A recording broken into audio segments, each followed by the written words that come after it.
Hi, I'm James with Cook Saw Manufacturing. Today what we wanted to do is go over folding and unfolding a bandsaw blade. Now depending on how your blades are shipped, if they're shipped in a flat pack, they'll be different than this. They'll be shipped with a C-clip or a butterfly clip as we sometimes call it, and taking those out is pretty self-explanatory. But if you get a 25 by 25 box, a square box, you'll get what's called a coiled bandsaw blade. And so, which is usually most common for people.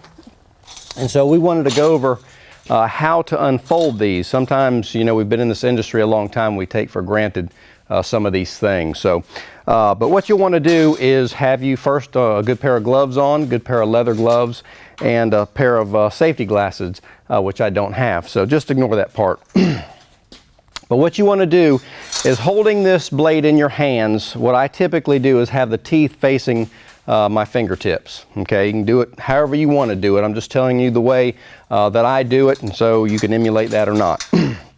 But you want to take one coil out, and what we're looking for is this configuration here. If you can see that from the side and from the front. Now I just happened to grab the first one and get lucky like that. But if you were to grab it like this, that is not the way that we need it to be. So just slide that back in, pull out the next coil, and again we should have this configuration here.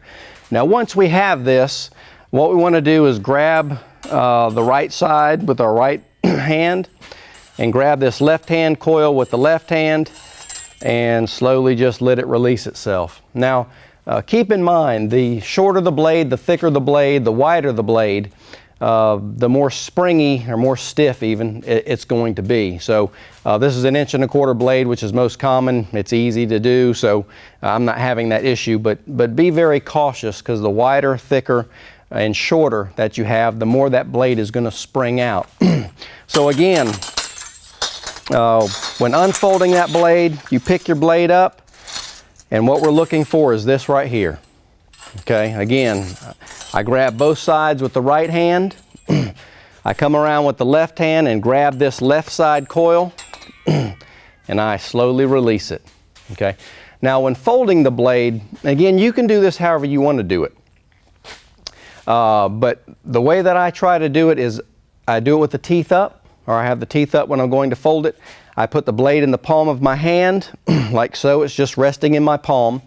And I put my thumbs on the teeth. And what that allows me to do is, as I'm folding this blade up, I can sort of control it with my thumbs. Because what we want to do is we want to fold our hands over. And to do that, I'm able to use my thumbs to help control this blade to make it fold up. But we're going to use the blade's body, the momentum, to fold itself up.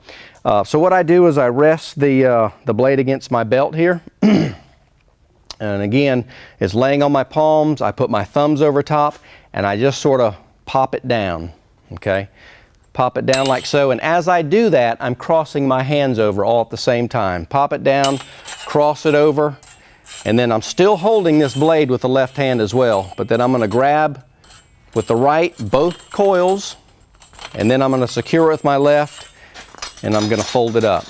Okay, again, drop it down. This is what you're looking for. Pop it open.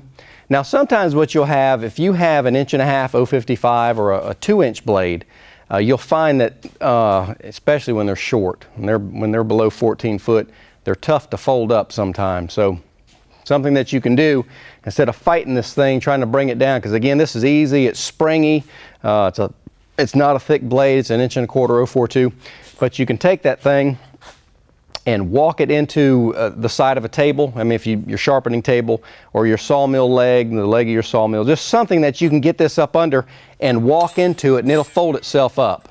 Again, it may not be real easy if it's a 2-inch blade, but this will help you fold it up.